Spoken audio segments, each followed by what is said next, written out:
चलिए good afternoon everyone, class start करते हैं बेटा। कल हमने पढ़ा था बच्चों रेडियो एक्टिव डिके,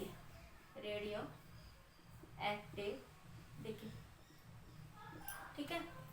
एन बराबर क्या था, माइनस dN/dt बराबर लैम्डा एन। जब यहाँ सोल्व करा था तो log n/n0 बराबर लैम्डा टी, ये आ गया।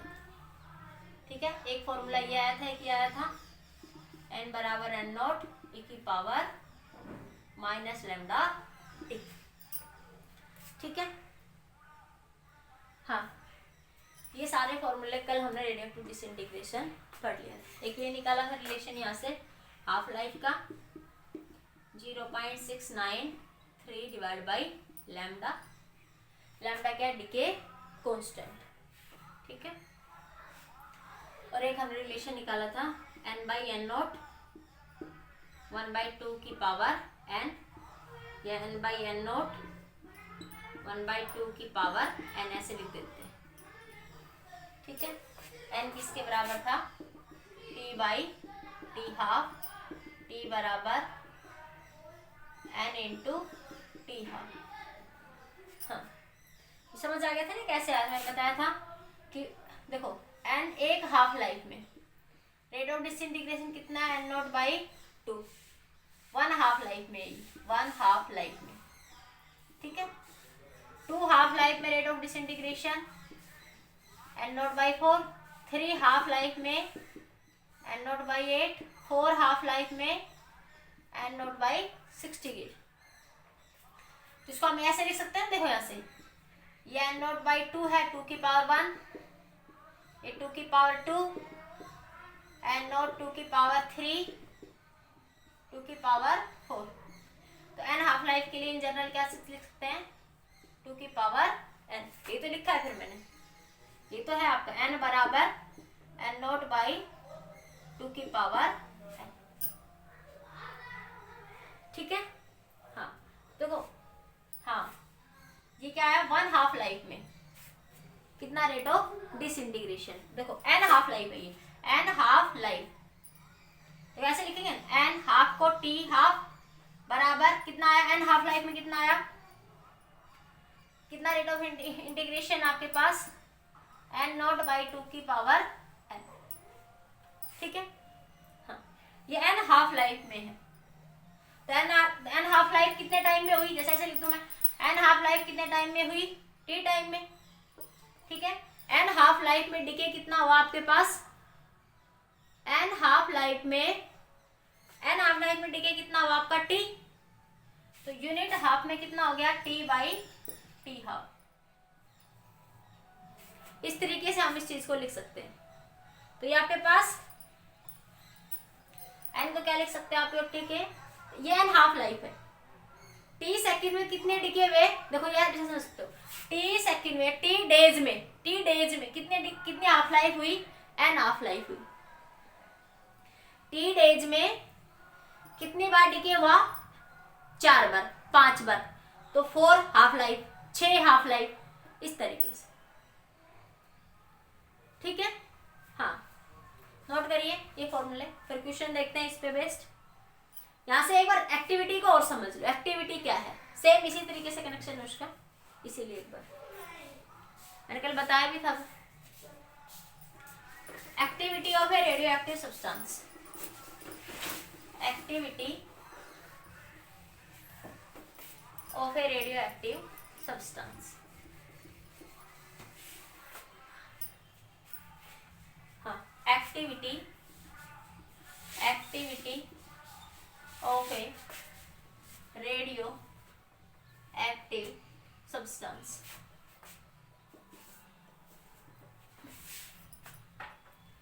देखो एक्टिविटी का मतलब क्या है बच्चों, rate of disintegration, rate of decay या फिर रेट ऑफ डिसइंटीग्रेशन।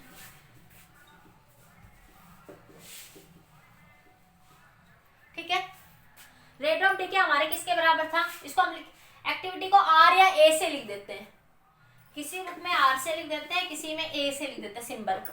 ठीक है, हाँ मैं लिख दूं आर बराबर माइनस रेट ऑफ डिसइंटीग्रेशन क्या था, dN/dt। हमारे पास हमने पीछे पढ़ा था रिएक्टिव डीके ही तो था। dN/dt बराबर था किसके, लैम्डा एन के। dN/dt किसके बराबर था, लैम्डा एन के। तो मैं क्या लिख सकती हूँ, R बराबर है लैम्डा एन के, और n किसके बराबर था बच्चों, n0 e की पावर माइनस लैम्डा टी। ध्यान रख दो, R बराबर लैम्डा, n की वैल्यू n0 e की पावर माइनस लैम्डा टी। ठीक है, अब देखो यहां से मैं इस चीज को देखो, t0 के ऊपर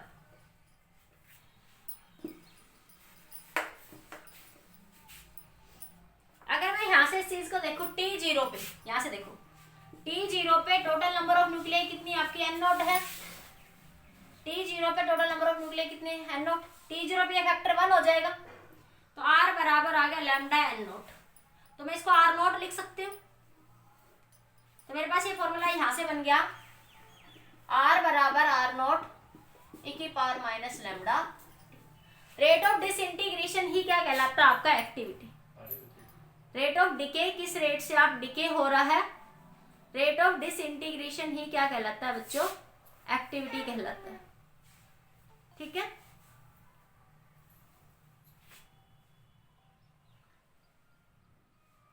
हाँ एक बार नोट करिए बेटा।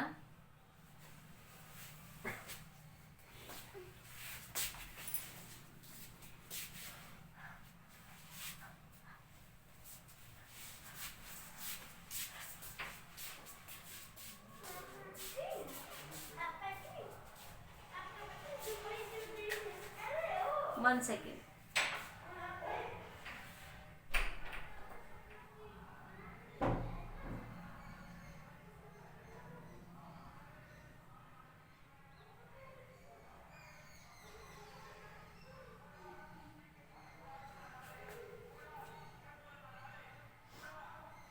ये साहिल यादव की आईडी से एक बार कैमरा ऑन करना बेटा। साहिल, साहिल यादव।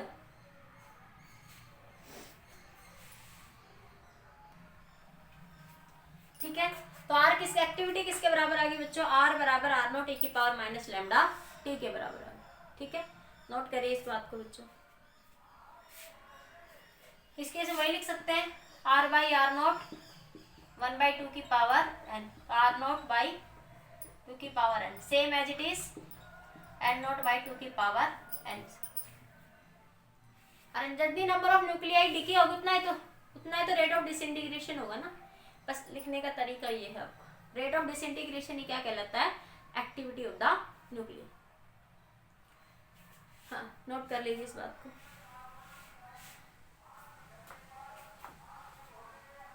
हो गया बेटा,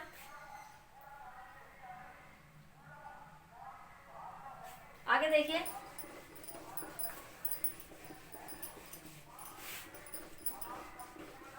नेक्स्ट बात करते हैं बेटा, इसके अंदर हम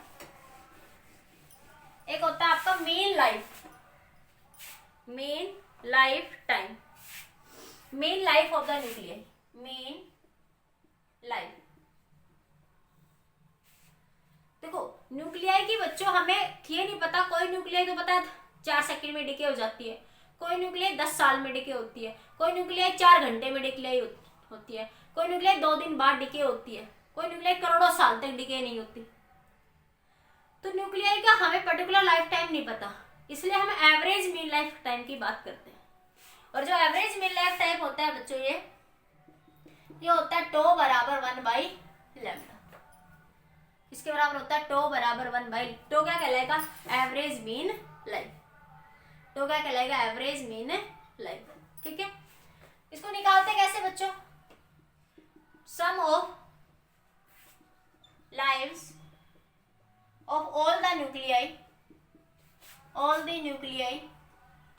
divided by total number of nuclei divided by total number of nuclei। ठीक है, हाँ तो टो आ जाएगा sum of lives of all the nuclei. तो देखो टाइम के साथ डिके होते हैं ना न्यूक्लियाई, टाइम पे डिपेंड कर रहा है उनका डिसइंटीग्रेशन। तो मैंने कहा था जब टाइम पे कोई चीज डिपेंड करेगी तो उसका हाफ लाइफ उसका मीन निकालने का तरीका क्या है बच्चों? उसका मीन कैसे निकालेंगे? T इंटू डी एन, ये मैंने आपको एसी में समझाया था, divide by total number of nuclear, 0 से n नोट, 0 से n नोट। ठीक है, अब आपके पास n किसके बराबर था? e की पावर माइनस लैम्डा t के, तो dn बाई डी टी किसके बराबर हो जाएगा? n नॉट e की power minus lambda as it is, फिर किसका करेंगे? e की पावर माइनस लैम्डा टी का करेंगे, क्या आ जाएगा? माइनस का लैम्डा, तो ये बना dn बराबर minus n naught lambda e की power minus lambda T into में dt। ठीक है, ये आ जाएगा यहाँ से। हाँ, dn बराबर n नोट लैम्डा e की power minus lambda T into में dt। यहाँ पे पुट कर दो dn की वैल्यू, यहाँ पे जब dn की वैल्यू पुट करोगे तो t इंटू dn की वैल्यू है minus n naught lambda minus lambda t d t by n naught. अब लिमिट चेंज हो जाएगी। देखो, जब यहाँ पे नंबर ऑफ t0 पर नंबर ऑफ न्यूक्लियर कितनी है बच्चों? 0। t0 पर नंबर ऑफ न्यूक्लियर क्या है बेटा? 0। ठीक है, तो t infinity n naught nuclear, t infinity पर number of n naught nuclear क्या बनेगी आपकी? 0। भाई रेट ऑफ डिसइंटीग्रेशन यहाँ पे आपके पास, अरे यहाँ से निकाल लो, नहीं समझ आ रहा तो ये लिमिट चेंज करने का तरीका समझाया था आपको। यहाँ देखो, यहाँ पे t0 पुट करो, यहाँ पे t की वैल्यू 0 पुट करो, तो number of nuclei t0 time पर कितनी है बच्चों? n नॉट है। t0 पर नंबर ऑफ न्यूक्लियाई कितनी है आपकी? n नॉट है। अरे बोलो है। यहाँ पे t की वैल्यू 0 पुट करोगे तो ये फैक्टर 1 बन गया, तो n बराबर आया किसके? n नोट के। अब मैंने ले लिया t बराबर इनफाइनाइट, क्या ले लिया? t बराबर इनफाइनाइट, पुट करो इस फॉर्मूले में, n note minus lambda infinite, n बराबर n नोट e की पावर माइनस इनफाइनाइट आएगा, लैम्डा को इनफिनिटी से मल्टीप्लाई इनफिनिटी, तो n बराबर n नोट बाई e की पावर इनफाइनाइट, और e की पावर इनफाइनाइट क्या होता है बच्चों? इनफाइनाइट, तो समथिंग बाय इनफाइनाइट 0। तो t0 पर टोटल नंबर ऑफ न्यूक्लियर कितनी है? इनफाइनाइट। जब t0 टाइम है तो नंबर ऑफ, यहाँ पे 0, ठीक है, t0 पर नंबर ऑफ न्यूक्लियर कितनी है आपकी? n नोट है। नंबर ऑफ न्यूक्लियर कितनी है आपकी? n note. जब t इन्फिनिटी हो जाएगा तो t इन्फिनिटी पे नंबर ऑफ न्यूक्लियर क्या हो जाएगा आपकी? 0। ठीक है, तो यहाँ पे क्या आ जाएगा आपका? इनफाइनाइट, क्योंकि आप टाइम के रिस्पेक्ट में इंटीग्रेशन लेना है। अब लिमिट dn के रिस्पेक्ट में थी 0 से n, ठीक है, 0 से n जो लिमिट थी वो dn के रिस्पेक्ट में थी। अब लिमिट किसके अकॉर्डिंग आएगी? dt के अकॉर्डिंग आएगी। ठीक है, तो n नॉट टाइम पर टाइम कितना था बच्चों? 0, तो n नॉट टाइम पर टाइम 0, और जब n 0 हो गया तो टाइम कितना हो गया? इनफाइनाइट। ठीक है, इस तरीके से आप लिमिट को चेंज कर लेंगे। नोट करिए इस बात को जल्दी से एक बार।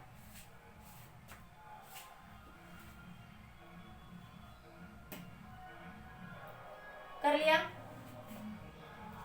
हाँ, अब आगे देखिए यहाँ से,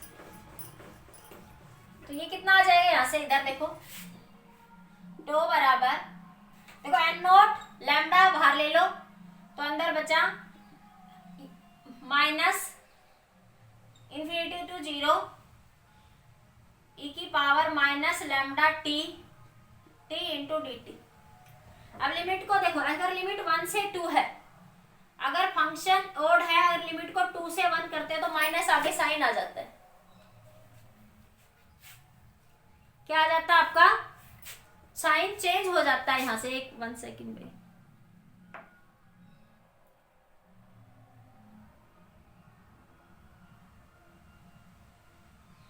कोई बच्चा कुछ बोल रहा है?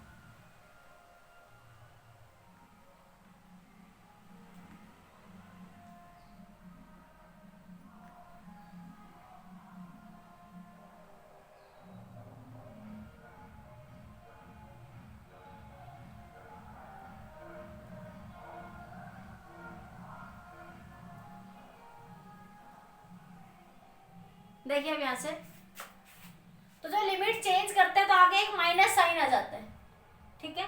तो आप चाहो तो लिमिट को चेंज कर लो, ना चाहो तो इंटीग्रेटेड बाय पार्ट इसका इंटीग्रेशन कर देंगे, ठीक है।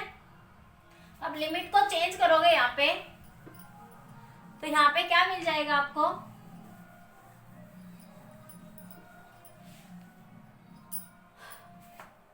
टो बराबर minus n naught lambda minus infinity to 0 e की power minus lambda t d t into t. Limit को अगर चेंज करोगे तो ये माइनस साइन खत्म हो जाएगा, एन नोट लैम्डा 0 से इन्फिनिटी टी, ठीक है। इंटीग्रेटेड बाय पार्ट इसको सोल्व कर लेंगे, वो आप कर लेना, इंटीग्रेशन है सिंपल। तो टो बराबर आ जाएगा 1 बाई लैम्डा। तो ये क्या कहलाएगा, average life of the nuclear.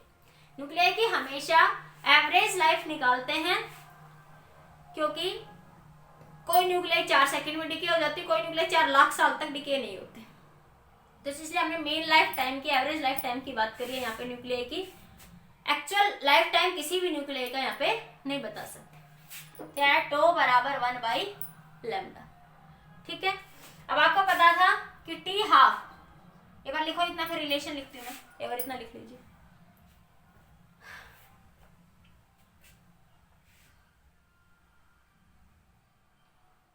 लिख लिया।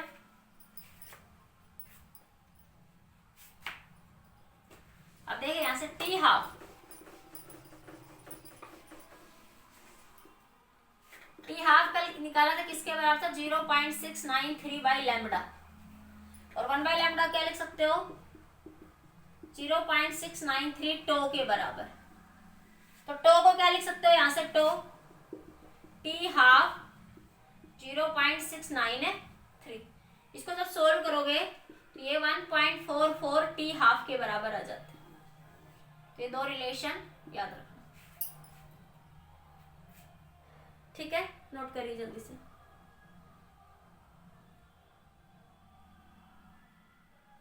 न्यूमेरिकल देखो एक दो, फिर kinetic energy of alpha particle निकालते हैं।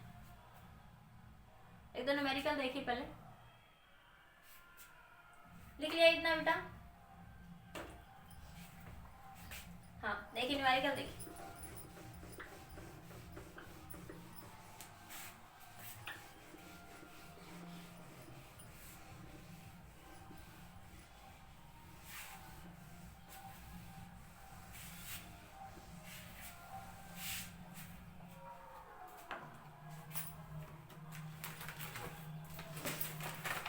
न्यूमेरिकल है आपके पास, इन्हें radio active sample the number of अनडिकेड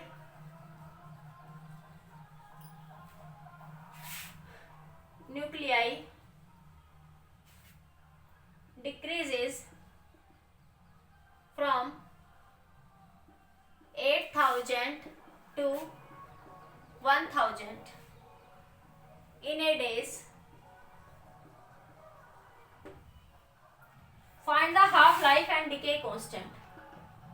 Find the half-life and decay constant.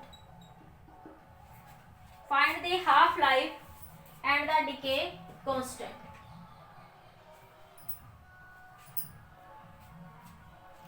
कैसे करेंगे? आपके पास क्या फॉर्मूला था, log n by n naught minus lambda n के बराबर था, ठीक है। log n कितना है, 1000, कितना डिसइंटीग्रेट हो चुका, टोटल कितना था 8000, ठीक है, माइनस लैम्डा n। तो ये बचा आपके पास log 1/2 की पावर 3, 1/2 की पावर 3 माइनस लैम्डा n, ठीक है। लैम्डा t है बच्चों यहाँ पे, लैम्डा n नहीं, लैम्डा t, ये लैम्डा t है यहाँ पे, लैम्डा n नहीं है, ठीक है। इन्हें सेकेंड आएगा ये, इन्हें 9 डेज, 9 डेज, इन्हें 9 डेज आएगा ये, ठीक है। तो log क्या बन जाएगा ये, log 1 2 की पावर -3 लिख लो इसके, माइनस लैम्डा टी, ये बन गया -3 log 2 minus lambda T. T कितना बच्चों, 9 सेकेंड, तो ये 3 से 3 क्या हो जाएगा यहाँ पे, कैंसिल। तो मिला आपको log 2 बराबर 3 लैम्डा। पूछा क्या आपसे, half life and decay constant, lambda क्या आपका डिके कांस्टेंट, तो लैम्डा कितना आएगा, log 2 डिवाइड बाई 3, ये क्या आ जाएगा आपका, लैम्डा आ जाएगा, ठीक है। हाँ, log 2 की वैल्यू कल मैंने बता दी थी 0.693 के आसपास आ जाएगी सोल्व करके, तो आप इसको सीधा लिख सकते हो 0.693 डिवाइड बाई 3 सोल्व कर लेना, ठीक है। हाँ, हाफ लाइफ क्या था आपका, T half 0.693 divide by lambda, ये पुट कर दो, 0.6 है, 0.693 लैम्डा की वैल्यू 0.693 बाई 3, तो हाफ लाइफ कितना आ जाएगा आपका, 3 आ जाएगा। ये एक मेथड है, बाकी हम ज्यादा ये इस मेथड में क्या होता है बच्चों, लॉग वाले मेथड से यहाँ पे कुछ देखो, जनरल मेथड यही है बेटा, है ना, कुछ क्वेश्चंस डायरेक्टली सॉल्व हो जाते हैं। हाँ, जहाँ पे ये पावर बन गई, अदरवाइज फिर लॉग लेने में प्रॉब्लम आती है ना, तो हम दूसरे मेथड से आपको ज्यादा फॉलो करेंगे, सेकंड मेथड को बताते होंगे, बाकी ये हमारा जनरल बेसिक मेथड है। हाँ, नोट करिए इसको, सेकंड मेथड से देखते हैं फिर इसको। तो हाफ लाइफ कितनी आई बच्चों हमारी, 3।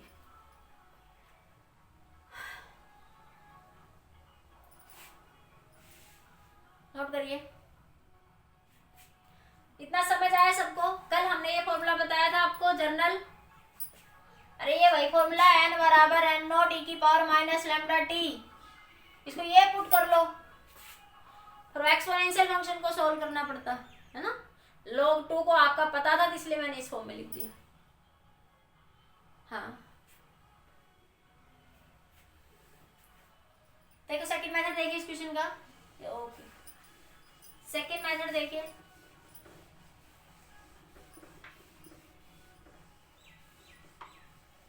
सेकंड मेथड n बराबर n नॉट 2 की पावर n था हमारा एक फॉर्मूला, n कितना है बच्चों, 1000, n नॉट कितना है बेटा, 8000, 2 की पावर n, ये इससे कैंसिल, 2 की पावर n बराबर 8 को क्या लिख सकते हो, 2 की पावर 3, तो n कितना आ गया, 3। n क्या था, number of half lives, n क्या था, नंबर ऑफ हाफ लाइफ्स, तो नंबर ऑफ हाफ लाइफ्स कितनी आ गई हमारी, 3 आ गई। हाँ, क्या आ गया हमारे पास यहाँ से, नंबर ऑफ हाफ लाइफ्स 3, इसमें भी कितनी आई आपकी, ये 3 आई। नोट करिए जल्दी से एक बार इसको,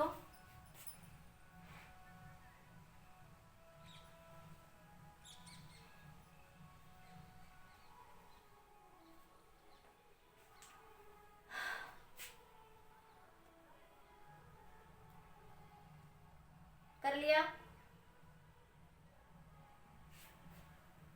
जैसे डिके कांस्टेंट भी निकाल सकते हो आप इस कंसेप्ट से, यहाँ से डिके कांस्टेंट कैसे निकालोगे, टी हाफ 0.693 बाई लैम्डा, हाँ तो लैम्डा किसके बराबर हो गया, 0.693 by T half, T half कितना आया, 3। हाँ, हाफ लाइफ कितनी आई बच्चों, 3 आ गई ना। और ऐसे कह सकते हो ना, देखो 3 हाफ लाइफ कितने में हो रही है आपकी, 9 डेज में, तो एक हाफ लाइफ कितनी हो जाएगी, 9/3, 3 डेज में हो जाएंगी। हाँ, वो एक ही बात है।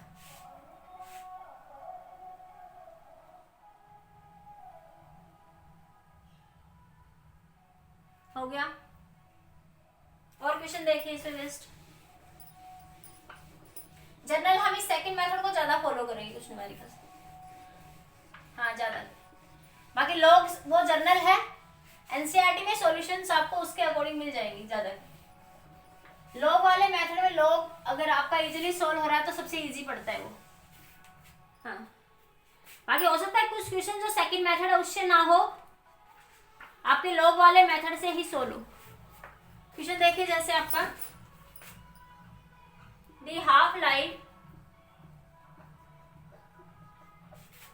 Of radium 1600 year, after how many year 25% of radium block remains undecayed.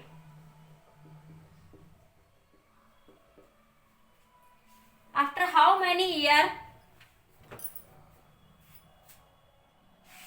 radium, after how many years 25% of radium block remains undecayed? कितने साल के बाद 25% बचेगा? रेडियम है, रेडियम डिके हो रहा है। हाफ लाइफ ऑफ रेडियम कितनी है बच्चों? 1600 ईयर। 1600 ईयर मतलब वो आधा डिके होता है 1600 साल में। अपने टोटल मटेरियल का उसका 0.5% डिके होता है बच्चों कितने साल में? 1600 साल, 1600 ईयर। तो कह रहा है 20 सारा डिके हो जाए, 25% रिमेन रहे, उसके लिए वो कितना टाइम लेगा? तो निकालते हैं बच्चों। टोटल नंबर ऑफ न्यूक्लियाई कितनी होगी? N note. वो कह रहे हैं कितने बचे इनिशियल का? 25%। 25% को क्या लिख सकते हो आप लोग? 25% को 25/100 1/4 लिख सकते हो। तो अब इनिशियल का कितना बचे? 1/4। इनिशियल क्या बच्चों? N not by 4। इनिशियल का अनडिकेड कितना रहे? इनिशियल का कितना अनडिकेड रहे? वो कह रहा है 25%। वो कह रहे हैं कितने, हाउ मेनी, ये कितने साल के बाद इनिशियल का कितना रहे? वो आपका 25%। 25% का मतलब क्या है बच्चों? वहां पे आपका 1/4। तो n किसके बराबर है? N नॉट बाई 4 के। अरे मेरी बात समझ में आई? और हमारे पास क्या फॉर्मूला था? n is n by n naught, n is equal to n naught 2 की पावर n था हमारे पास। अरे n किसके बराबर था? 2 की पावर। अरे n कितना है? यहाँ से कितना है? n not by 4, n not by 2 की पावर n, n नॉट से n नॉट कैंसिल। तो इसको क्या लिख सकती हूँ मैं? 2 की पावर 2, 2 की पावर n। तो n कितना आ गया यहाँ से? 2।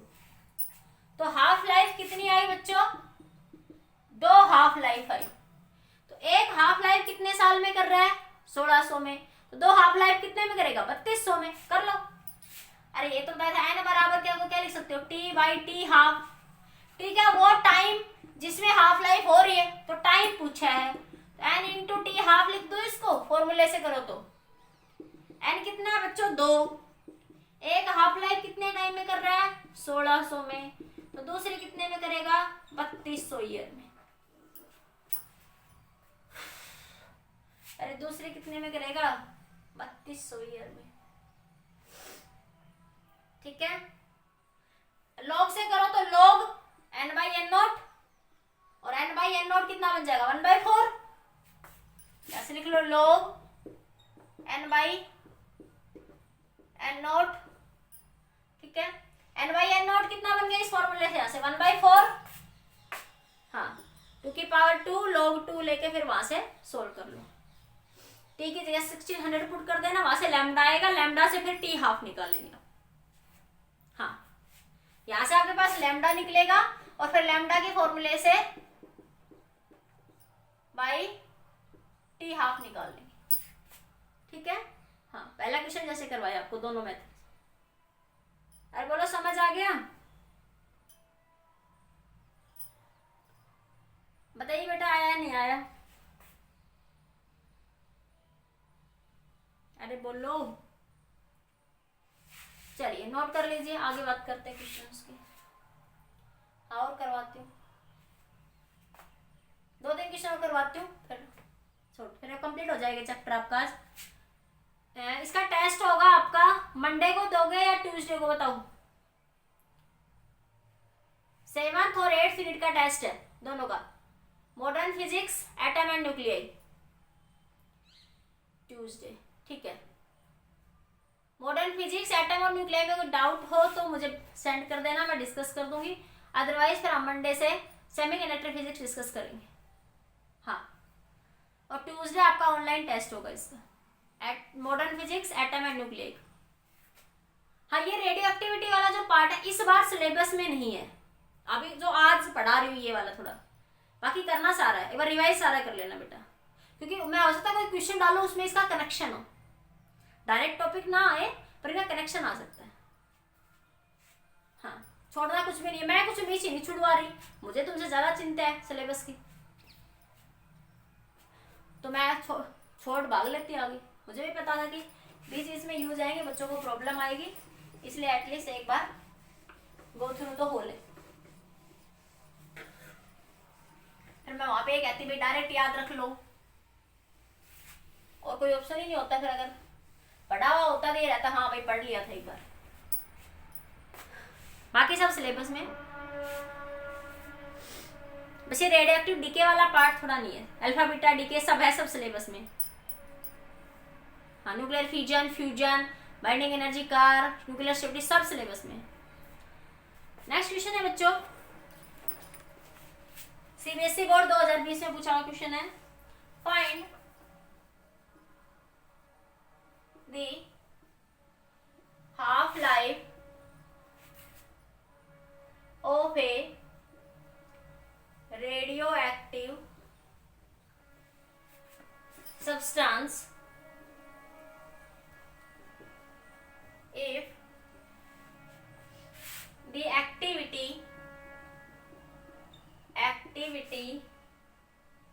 of the substance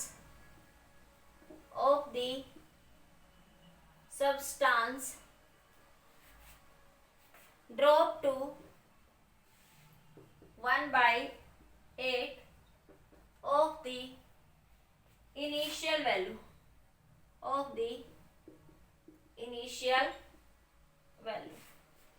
half life पूछ रहा है आपसे,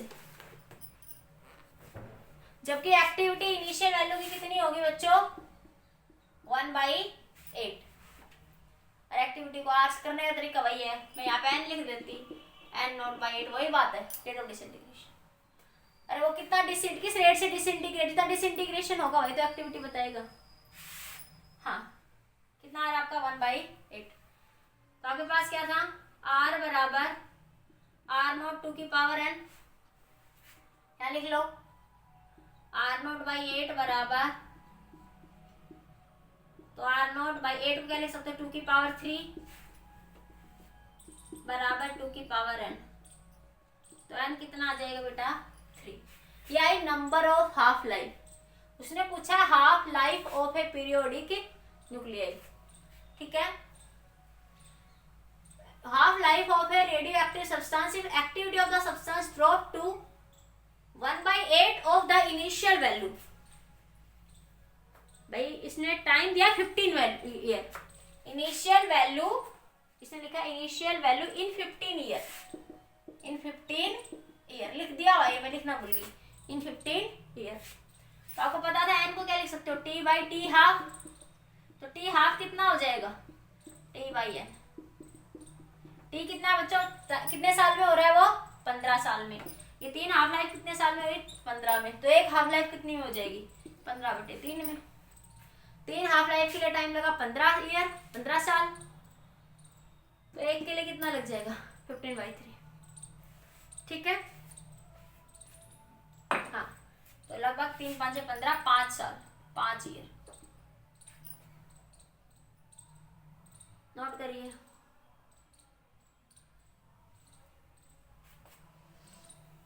नोट कर लीजिए, हो गया। चेक कर लो एक बार। हाँ, अगला क्वेश्चन देखिए बेटा, एक और देखिए।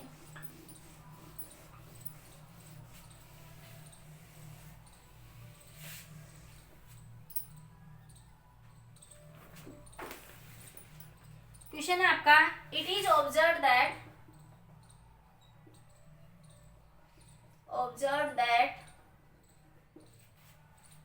only 6.25% of a given radioactive sample is left undecayed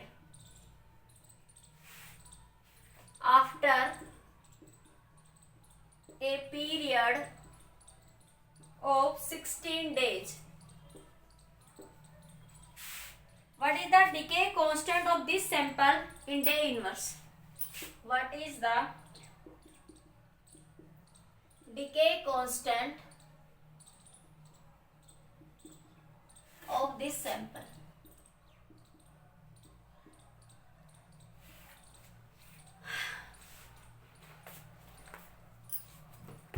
क्या पूछा आपसे? Decay constant. It is observe that only 6.25% of a given radioactive sample is left undecayed. Undecayed substance कितना बच्चों? 0.6.2% ऑफ इनिशियल। अनडिकेड सब्सटेंस कितना आपका? इनिशियल का 6.25%। ठीक है, इसको क्या लिख सकते हो? 6.25 डिवाइड बाई 100 एन नोट, और खोल लो थोड़ा, 625 बटे 10 की पावर 1000 आ जाएगा नीचे, ये 2 जीरो और आ जाएगी, एन नोट हो जाएगा। तो एन बराबर आया आपका, इसको काट लो 25 से ना, तो 25 25 625, 25 चौका 100, और कट जाएगा ये आपसे।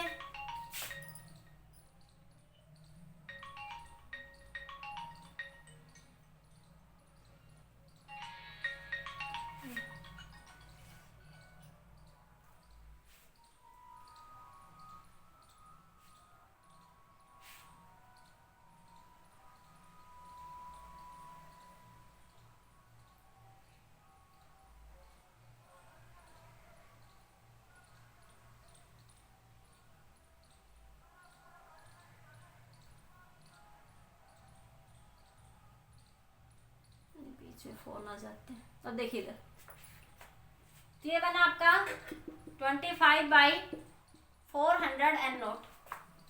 25 से करिए, 5 5 25, 5 8 40, 5 से 7 और कट जाएंगे, 5 1 जा 5, 5 1 जा 5, 16। तो ये आ गया एन नोट बाई 16 बेटा। तो एन किसके बराबर आ गया आपका? N naught by 16। और n किसके बराबर होता है? एन नोट बाई 2 की पावर n। इन दोनों से लिख सकती हूँ, एन नोट बाई 16 बराबर है एन नोट बाई 2 की पावर n के। इसको क्या लिख सकते हो? 16 को 2 की पावर 4, तो ये बना n बराबर 4। n बराबर नंबर ऑफ हाफ लाइफ कितनी आई बच्चों? ये 4 आई है यहाँ से।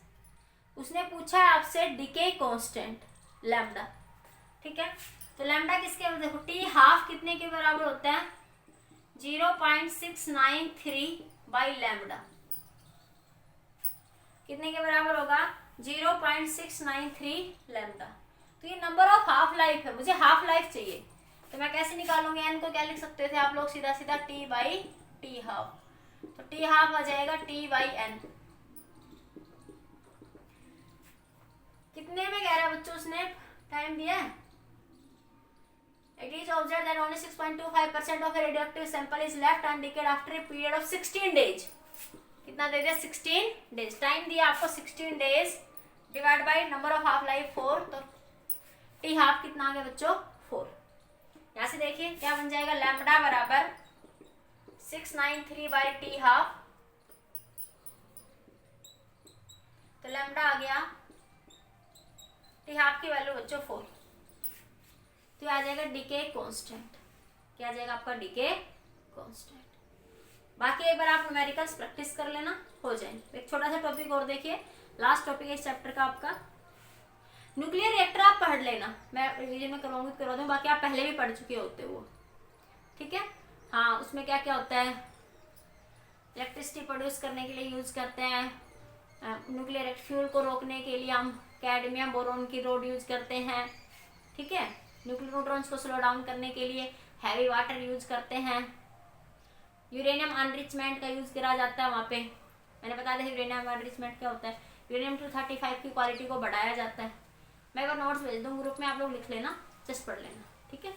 हाँ, एक छोटा सा टॉपिक और देखो, kinetic energy of the alpha particle, ये इंपॉर्टेंट है। हाँ, नोट कर लीजिए जल्दी से।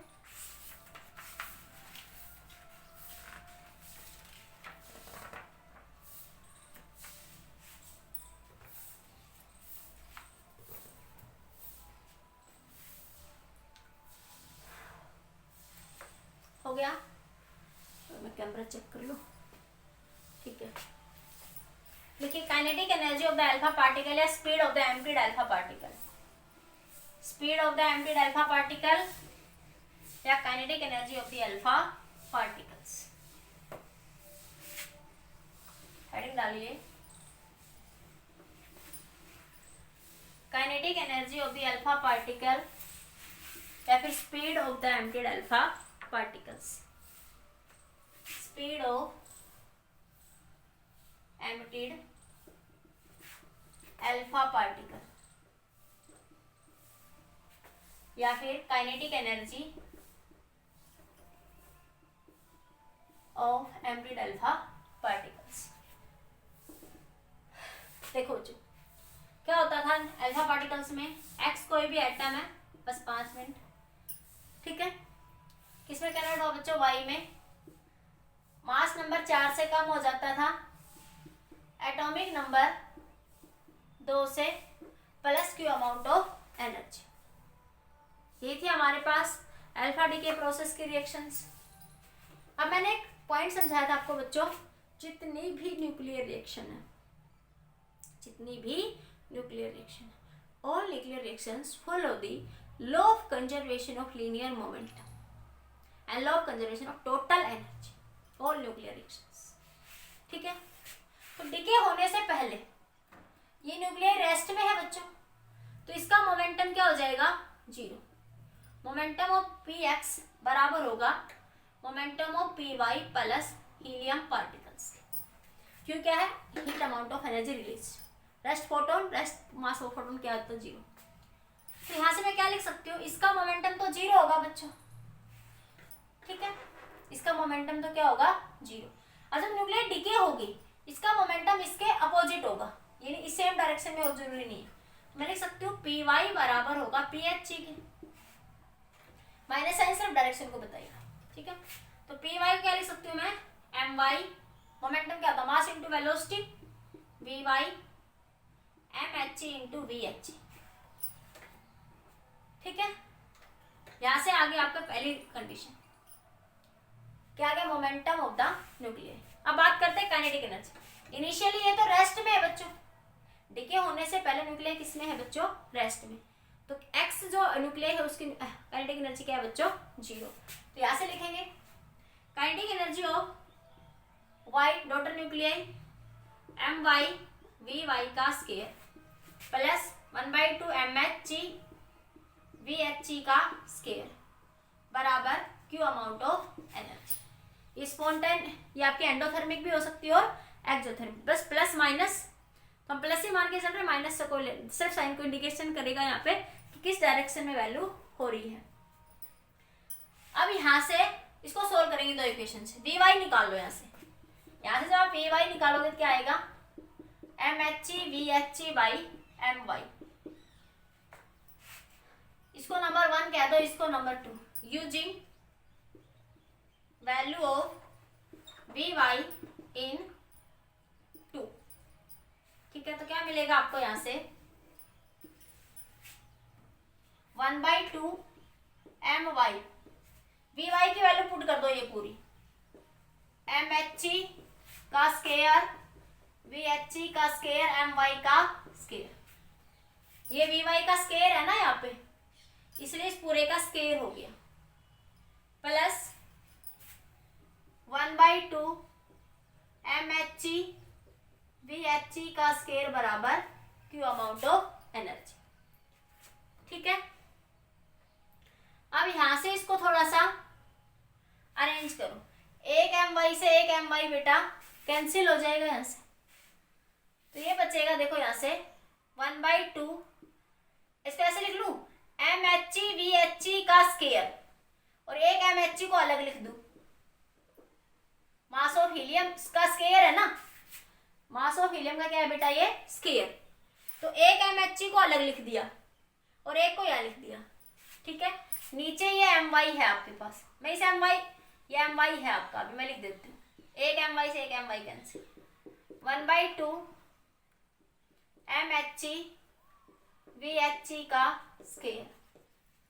ठीक है, हाँ अब देखो ऐसे इसको मल्टीप्लाई कर दो एम वाई को थ्रू आउट, तो 1/2 M H E V H E का square M H E plus 1/2 M H E V H E का स्केयर, ये एम वाई एलसीएम ले लेंगे पूरे के, तो इधर क्या चला जाएगा, ये इधर यहाँ पे Q इंटू में m y, Q into m y through out उधर चला जाएगा।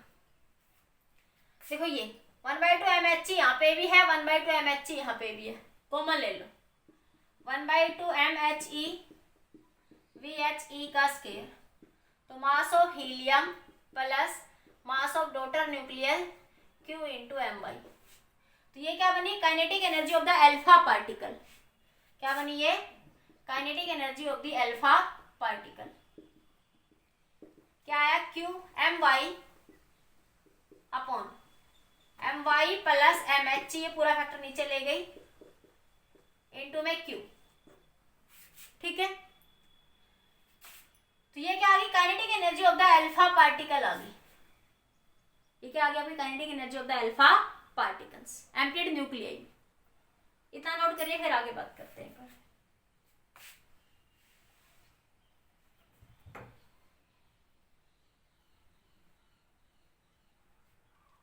कर लीजिए जल्दी करो, मैं साइड में आ जाऊँ।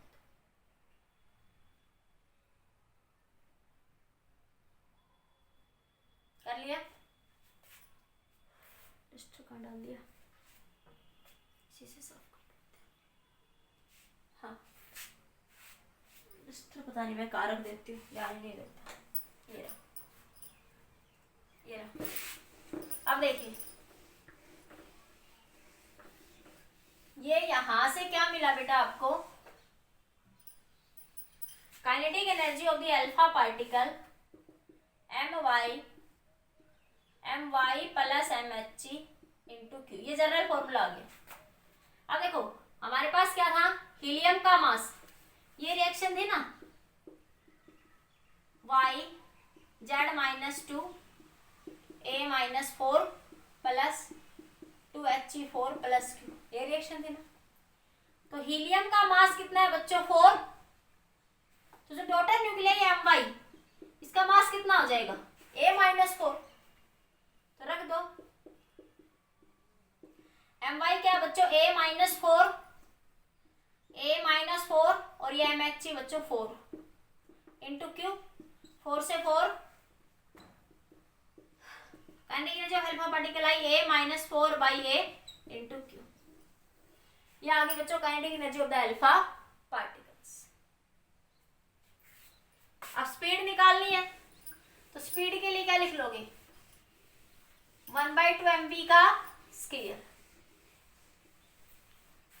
स्पीड के लिए क्या लिख दो 1/2 mv का स्केयर, 1/2 mhe vhe का square a-4 by a into Q, तो स्पीड के लिए 2 को उधर ले जाओ, तो vhe का square 2 a-4 by a into q by mhe। ठीक है, तो vhe का क्या कर दो under root a-4 by a q upon में MHg इस सारे की पावर 1। या चाहो तो MHg की जगह 4 रख लो, MHg की जगह रख लो 4, तो VHg आ गया 2 A minus 4/A into Q amount of energy release, और MHg की जगह 4, 4 से 2 कैंसिल, तो ये मिला आपको VHg A minus 4/2A into Q, और इस सारे का तो ये क्या आ जाएगा, kinetic energy of the alpha particle, और ये आ गई speed of the alpha particles. बताइए भाई, नोट करिए एक बार, फिर मैं छोटा सा रिवीजन दे देती हूँ पूरी रेडियो एक्टिविटी का कि आपने क्या क्या पढ़ा। नोट कर लो एक बार।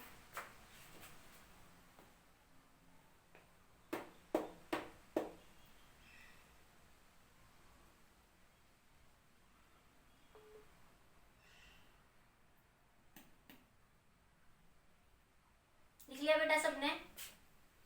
समझ आया? एक बार फिर से देखो, कुछ नहीं करना, क्या याद रखना कि all nuclear reactions follow the law of conservation of momentum and energy.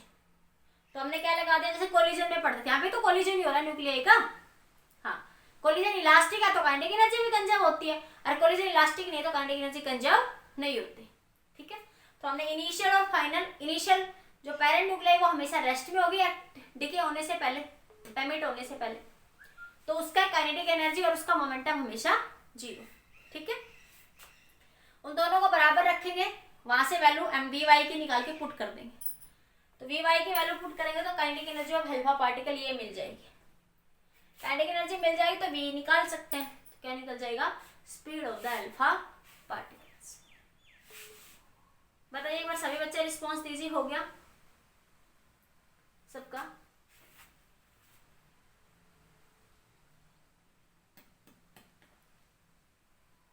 Okay बच्चों, अब देखिए एक बार मैं छोटा सा रिवीजन बता देती हूँ इसका, क्या क्या पढ़ा आपने।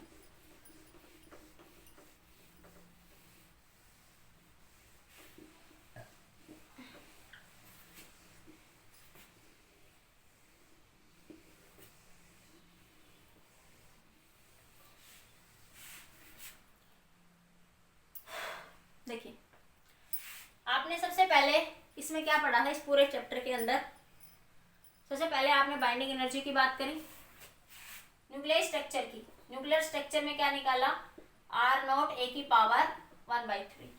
डेंसिटी ऑफ न्यूक्लियस 10⁻17 के ऑर्डर में होती है, डेंसिटी मास अपॉन वॉल्यूम।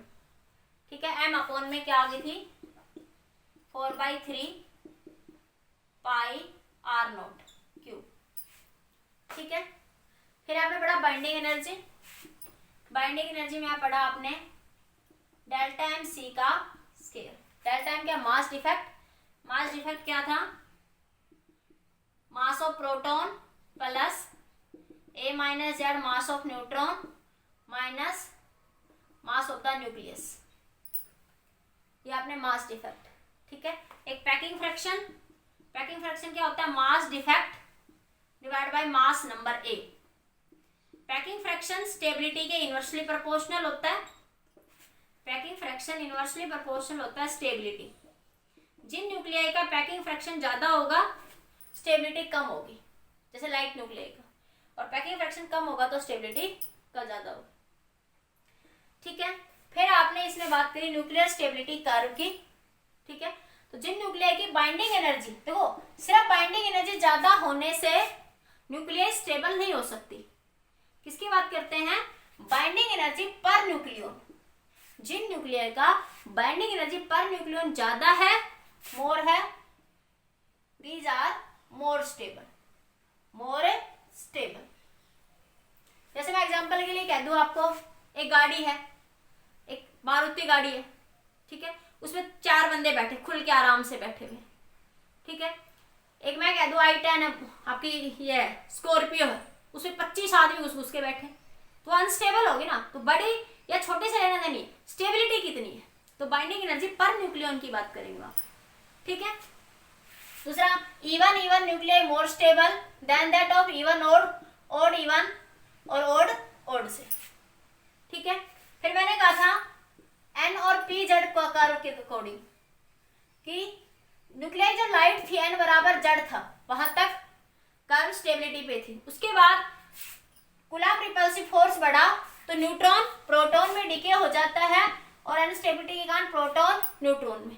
जहां से हमारे पास कंसेप्ट आया बीटा डिके का, तो आप एक बार बीटा डिके होगा, बीटा पॉजिटिव डिके या फिर beta negative decay. Beta positive decay में एटॉमिक नंबर 1 से घट जाता है और बीटा नेगेटिव डिके में एटॉमिक नंबर 1 से बढ़ जाता है। बीटा नेगेटिव डिके में एंटी न्यूट्रिनो पार्टिकल एमिट होगा और बीटा पॉजिटिव डिके में neutrino particle. Neutrino anti neutrino आपके कंजर्वेशन ऑफ एनर्जी और स्पेक्ट्रम को एक्सप्लेन करते हैं। इनका कोई चार्ज नहीं होता, कोई मास नहीं होता, स्पिन 1/2 होती है। ठीक है। गामा डिके में एटॉमिक नंबर और मास नंबर पर कोई डिफेक्ट नहीं पड़ता, सिर्फ डिके के दौरान न्यूक्लियाई जब अनस्टेबल स्टेट में होते हैं स्टार सा बना देते हैं अनस्टेबिलिटी के लिए ZA। तो यहाँ पे भी क्या मिलेगा Y ZA, बस H न्यू रेडिएशन एमिट हो जाती है, गामा रेडिएशन। सिर्फ ये गामा रेडिएशन यहाँ पे स्टेबिलिटी को क्या करती है, यहाँ पे डिफाइन करती है। ठीक है। फिर आपने रेडियो एक्टिव डिके लॉ पढ़ा। यहाँ पे रेडियो एक्टिव डिके लॉ में क्या पढ़ा आपने, रेट ऑफ डिसइंटीग्रेशन किसने बताया था इसको बारे में, बैकुरल ने। मैरी क्यूरी उसके कोवर्कर्स थे, अंडर उसके लैब में काम करते थे, दोनों हस्बैंड वाइफ थे, उन्होंने उसके डिस्कवरी दी। ठीक है। तो यूनिट ऑफ रदरफोर्ड क्या होती है, 1 बैकुरल, और 1 क्यूरी कितने के बराबर होता है, 3.7 10 बैकुरल के, और 1 रदरफोर्ड कितने के बराबर होता है, 10⁶ बैकुरल के। बैकुरल मतलब डिके पर सेकेंड। ठीक है। उसके बाद डिके कांस्टेंट पढ़ा dN/dt minus lambda n log n/n0 minus lambda n के बराबर हो जाएगा। ये यहां से इसको सोल्व करेंगे लैम्डा t के, तो n बराबर n0 e की power minus lambda t। Same activity को लिख सकते हो r0 e की पावर माइनस लैम्डा t के बराबर। Half life 0.693 by lambda. Lambda क्या, decay constant. Average mean life 1 by lambda. तो टो किसके बराबर हो जाता है, यहाँ से 1.44 लैम्डा के बराबर हो जाता है, फिर टी हाफ की। ठीक है। फिर काइनेटिक एनर्जी ऑफ अल्फा और बीटा पार्टिकल, अल्फा पार्टिकल्स मैंने निकाल के बता दी। तो ये सब आपने इस पूरे चैप्टर में डिस्कस करा। ठीक है। हाँ, ये कंप्लीट हो गया है पूरा चैप्टर। न्यूक्लियर रिएक्टर एक बार पढ़ लेना, मैं ग्रुप में नोट्स भेज दूंगी, लिख लेना आप लोग सारे। ठीक है। हाँ, वो आप पहले भी 10th क्लास से पढ़ते हुए आ रहे हो, जस्ट एक बार लिखना है, लिख लेना। ठीक है। कभी स्कूल आएंगे तो डिस्कस कर लेंगे। हाँ, मंडे ट्यूसडे को इसका टेस्ट होगा, मंडे सेमीकंडक्टर फिजिक्स पढ़ेंगे। ओके, चलो अटेंडेंस ले लेते।